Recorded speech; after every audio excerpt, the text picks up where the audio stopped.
اللهم صل وسلم على سيدنا محمد وعلى آل سيدنا محمد في كل لمحة ونفس بعدد كل معلوم لك. رياض الصالحين باب اليقين والتوكل. Hadis 74. Bismillahirrahmanirrahim. عن ابن عباس رضي الله عنهما قال رسول الله صلى الله عليه وسلم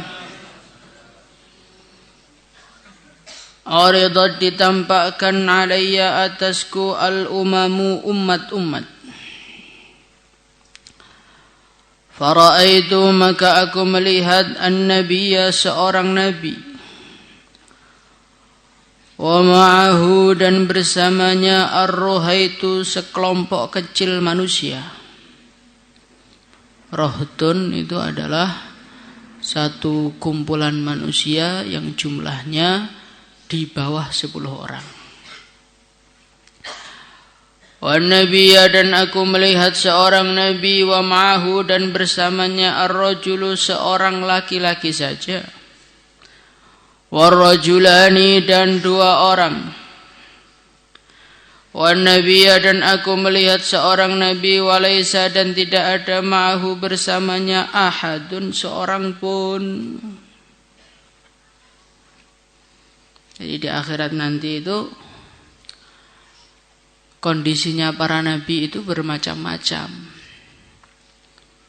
Ada nabi yang taskilannya itu cuman 10 orang. Ada nabi yang taskilannya 2 orang.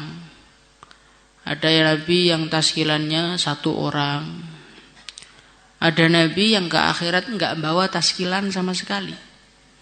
Sehingga beliau sendiri dan enggak ada seorang pun yang bersamanya. Tetapi walaupun mereka ini tidak mendapatkan taskilan, mereka semua beruntung. Kenapa mereka semua beruntung? Fa innama 'alaihi ma hummila wa 'alaikum ma hummiltum.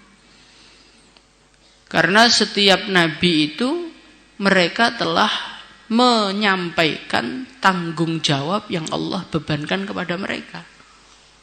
Maka walaupun mereka enggak mendapatkan taskilan karena sudah dianggap sebagai orang yang melaksanakan perintah, ya tetap lulus-lulus saja gitu loh. Maka orang itu yang terpenting itu melaksanakan perintah Allah. Berhasil apa tidak itu urusan belakang. Siapapun orang yang menyampaikan, mengamalkan perintah Allah Subhanahu wa taala, maka dia di sisi Allah dianggap berhasil walaupun di mata manusia enggak berhasil. Contoh, kita ini orangnya bodoh, ngapalkan sulit. Tapi kita nekat setiap hari pokoknya ya 6:30 masuk kelas bikin hafalan. Terus sampai 9:30, walaupun 9:30 1 ayat belum dapat. Maka di mata manusia kita mungkin tidak dianggap sebagai orang yang khatam Quran. Di mata manusia kita dianggap sebagai seorang santri yang gagal. Tetapi kalau kita sudah mengerjakan perintah Allah untuk menghafalkan Quran, kita mendapatkan pahalanya. Nah sekarang itu kebalik gitu loh. Orang itu sibuk menilai seseorang dengan hasil tanpa memikirkan saya ini sebetulnya sudah mengerjakan perintah apa belum. Hurut taskilannya 3.000 orang, taskilannya 5.000 orang.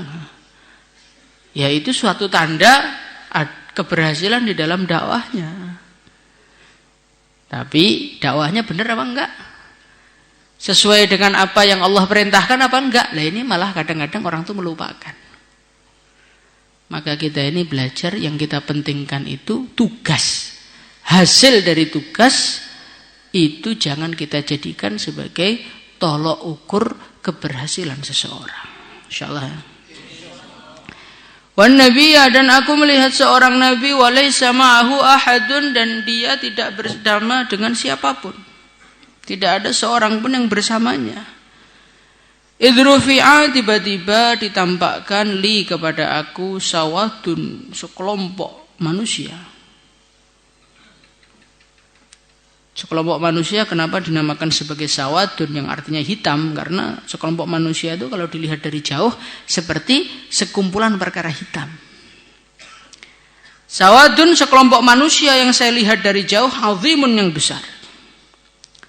Fadhanantu, maka aku menyangka, annahum, bahwasanya kelompok besar tersebut, ummati, adalah umatku. Faqila li, maka dikatakan kepadaku, hadza Musa wa qaumuhu, itu adalah Nabi Musa dan kaumnya.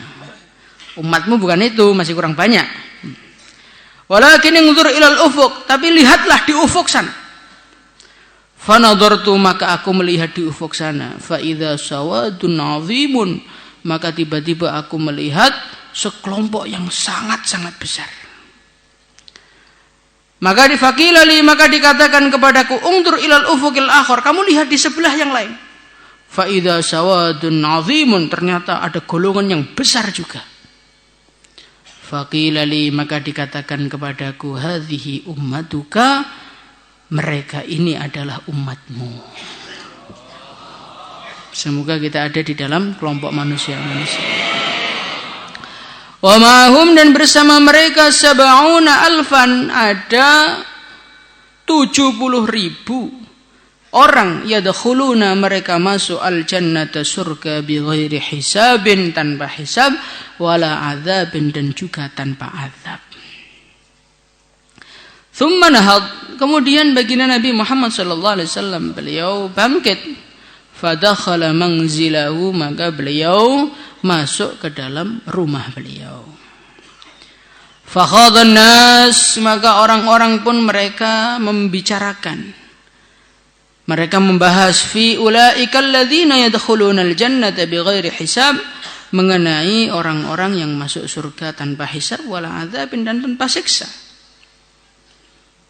Faqala ba'duhum, maka sebagian mereka komentar, la'allahum, mungkin saja mereka, alladzina, adalah orang-orang sahibu Rasulullah sallallahu alaihi wasallam, orang-orang yang menemani Rasulullah sallallahu alaihi wasallam.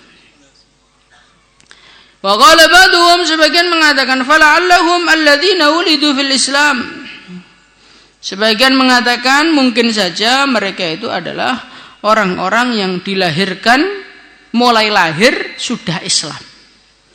Falam yusyriku billahi syai'a, maka mereka tidak pernah menyekutukan Allah dengan apapun. Wa dzakaru asya'a, dan mereka menyebutkan pendapat-pendapat yang lain. Inilah perbincangan para sahabat. Jadi para sahabat itu keponya itu urusan apa tuh? Keponya itu urusan surga. Nabi mengatakan, ya nanti di antara mereka ada 70.000 orang yang masuk surga tanpa hisab. Maka sabda baginda Nabi Muhammad sallallahu alaihi wasallam jadi pembicaraan mereka. Siapa ya mereka itu? Sebagian mereka mengatakan, wah itu mungkin orang-orang yang berjumpa dengan baginda Nabi, menemani baginda Nabi, itulah orang yang masuk surga tanpa hisab. Sebagian komentar, mungkin itu adalah orang-orang yang lahir dari seorang bapak yang Islam, akhirnya mulai bayi sampai mati nggak pernah merasakan kufur kepada Allah. Ada yang komentar ini, komentar itu, komentar ini, komentar itu. Nah, itulah sahabat. Sahabat itu yang mereka bicarakan itu akhirat. Yang jadi topik pembicaraan mereka itu akhirat. Penasarannya itu dengan siapa penduduk surga. Itulah para sahabat. Dan sekarang coba kita samakan dengan kehidupan kita. Yang kita jadikan pembicaraan hari-hari siapa? Kita siapa? Oh, artis itu nikah. Artis itu ketabrak mobil. Oh, artis itu sekarang punya mobil baru. Alangkah jauhnya kita dengan para sahabat. Kenapa kok begitu jauh? Karena apa yang dipikirkan sahabat dengan apa yang dipikirkan kita beda. Sahabat itu tawajuhnya kepada Allah, tawajuhnya kepada akhirat. Maka apa yang kita pikirkan di hati kita, itulah yang akan keluar ke mulut kita. Nah kalau kita ini pikirannya dunia, sinetron, drama, akhirnya apa yang keluar dari mulut kita pun pembicaraan dunia. Kita nggak pernah kepo mengenai akhirat, tuh nggak pernah. Ngaji tidur, kitabnya nggak dibawa. Nah, ini kan bagian-bagian dari nggak terlalu kepo dengan kehidupan akhirat. Semakin lama di pesantren, semakin tidak kepo. Makanya dulu di depan anak-anak kecil semua. Ustadznya di mana? Fakharaja maka keluar alaihim atas mereka Rasulullah sallallahu alaihi wasallam. Faqal, maka baginda Nabi Muhammad sallallahu alaihi wasallam beliau bersabda, "Ma apa alladzi yang takhuduna, kalian membicarakan fihi di dalamnya?" Fa akhbaruhu, maka para sahabat mengatakan, menceritakan Nabi bahwasanya kita ini sedang membahas siapakah orang-orang yang mereka ini masuk surga tanpa hisab. Faqal, maka baginda Nabi Muhammad sallallahu alaihi wasallam beliau bersabda, humul ladzina la yarqun. Humul ladzi, mereka itu adalah orang-orang la yarquna, yang mereka tidak nyuwuk, tidak ngobati orang dengan doa-doa jahiliyah. Wala yastarquna, dan juga mereka tidak meminta untuk disuwuk. Al-Imam An-Nawawi rahimahullahu ta'ala dalam syarah Muslim beliau menjelaskan yarkuna wala yastarkun, di sini maksudnya orang-orang yang meninggalkan suwuk-suwuk jahiliyah. Jadi suwuk-suwuk itu semenjak jahiliyah sudah ada gitu. Kalau orang yang nyuwuk dengan Al-Fatihah, nyuwuk dengan doa-doa masnunah, maka itu enggak masuk di dalam hadis ini. Enggak masuk dalam golongan tukang nyuwuk yang disebutkan dengan hadis ini, bukan.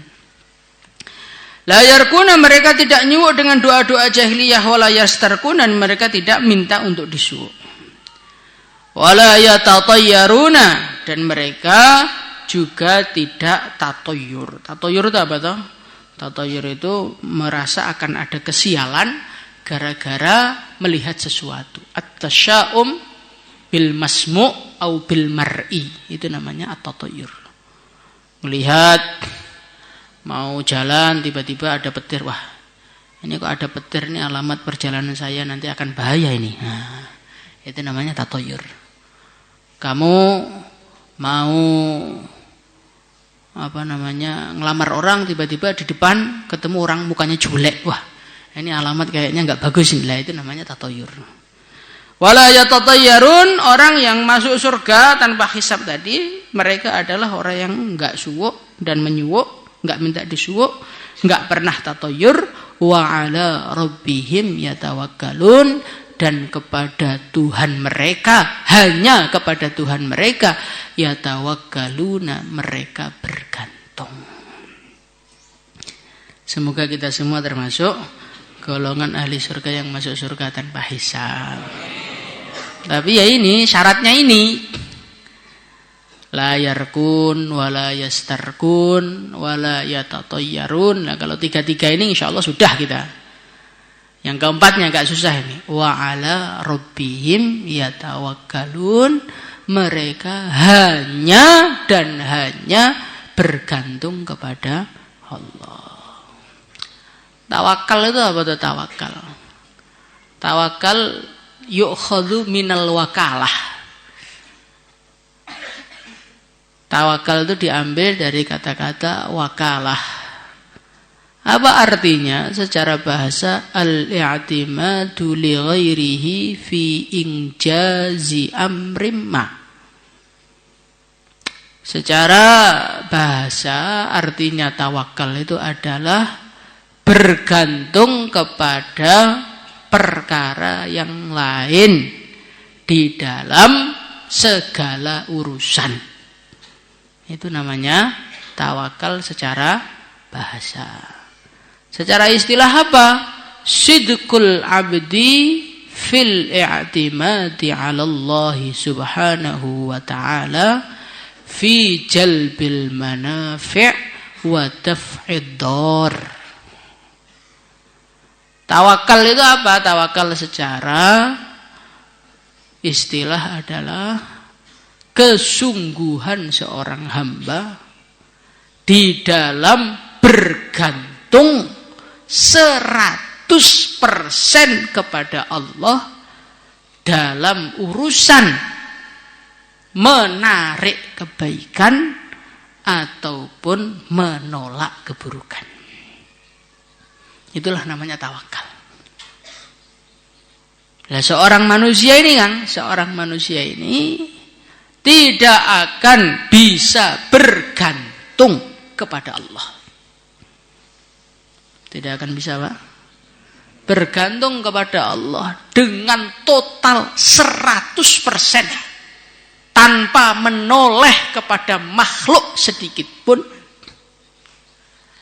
kecuali kalau dia ini punya pemahaman bahwasannya Allah Subhanahu wa ta'ala adalah zat yang maha mengetahui.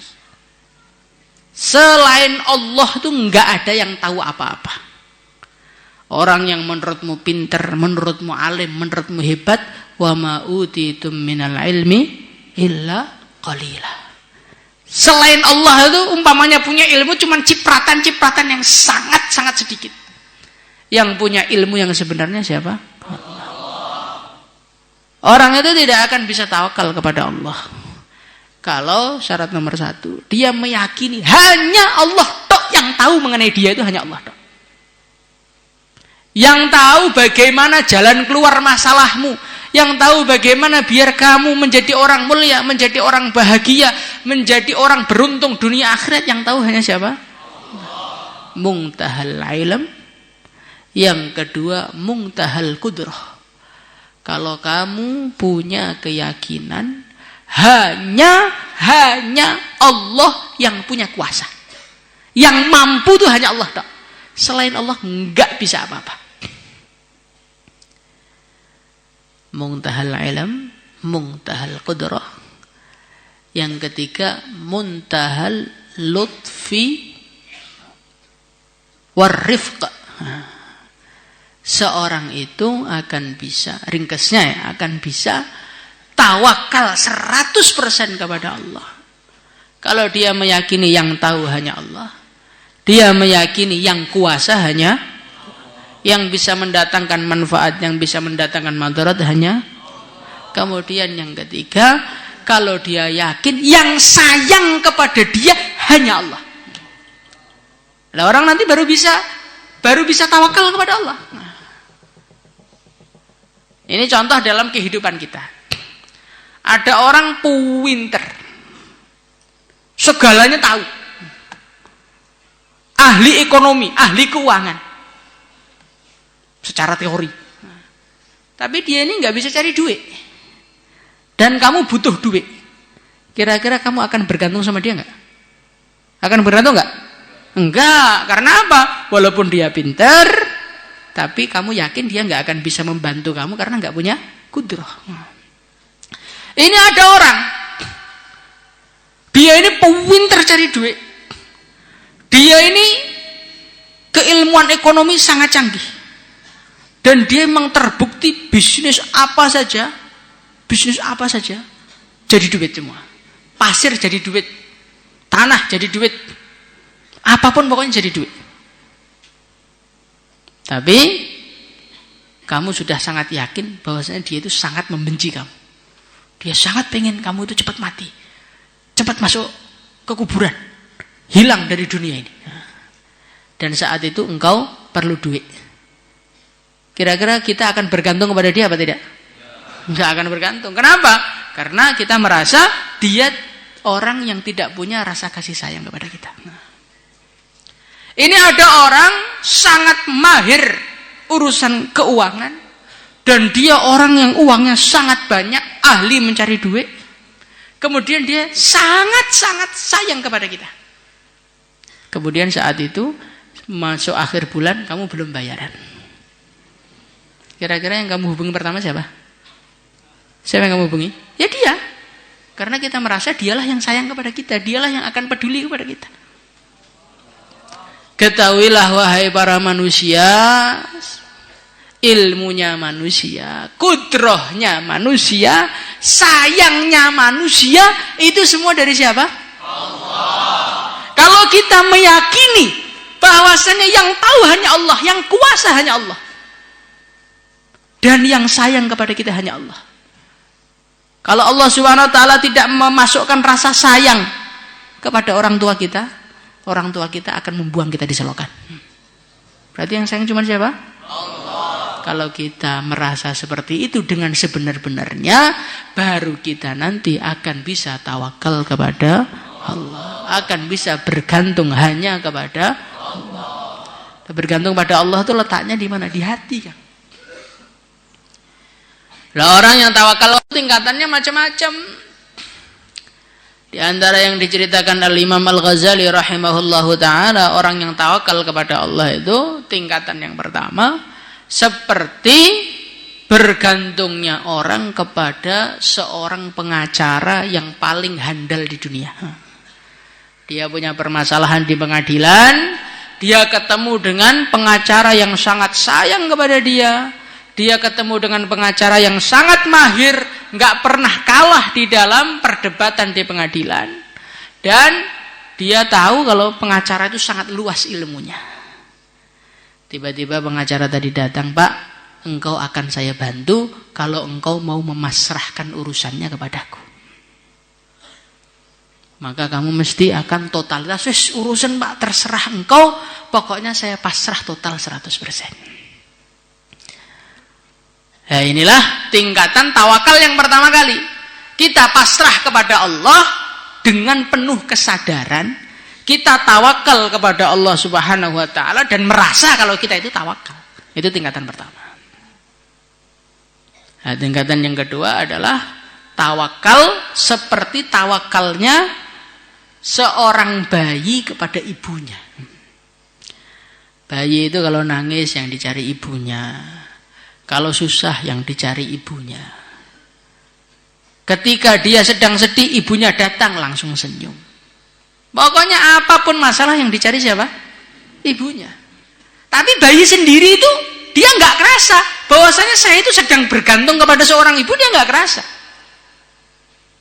Begitu juga nanti ketika orang tuh tawakalnya sudah meningkat, maka dia nanti akan sampai tingkatan dia pasrah kepada Allah, tapi dia nggak kerasa kalau dia itu sedang pasrah, itu nggak kerasa. Orang tuh kalau melakukan sesuatu dan dia masih kerasa, itu berarti masih rendah derajatnya. Tapi kalau orang tuh melakukan sesuatu sampai dia itu melupakan perkara tersebut, nggak kerasa kalau tawakal, tawakalnya refleks, tawakalnya itu udah otomatis. Nah itulah baru tingkatan yang kedua. Tingkatan yang ketiga, kal mayyit baina yadil ghasil. Tingkatan takwa yang ketiga, tawakal yang ketiga yang tertinggi adalah ketika seorang itu pasrah kepada Allah seperti pasrahnya seorang mayit di tangan orang yang memandikannya. Dia dimandikan, dibolak-balik, diputar sana, diputar sini, dibungkus, dimasukkan ke dalam tanah pun tidak ada seorang mayit pun yang protes. Pernah lihat mayit protes?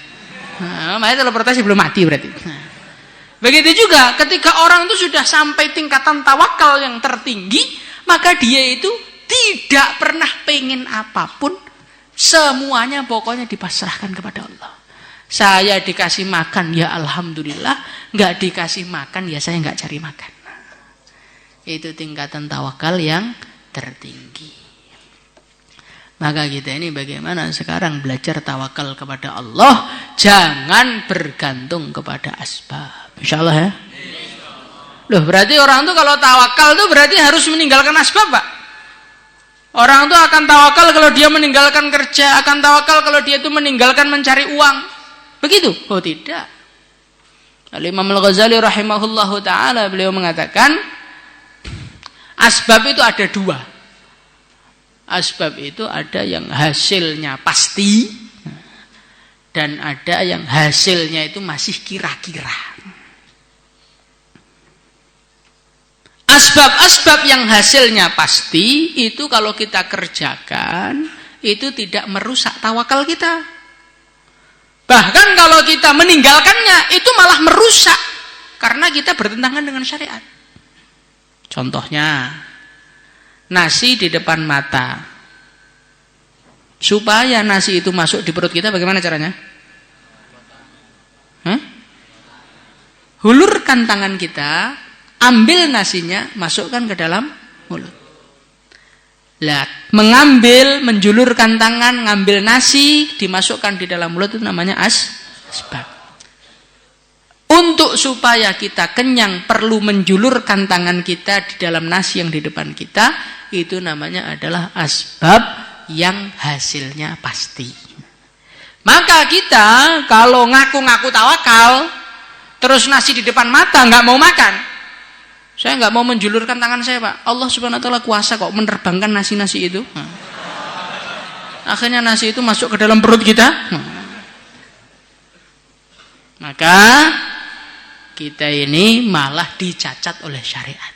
Jadi asbab-asbab yang asbab itu pasti itu malah harus dikerjakan.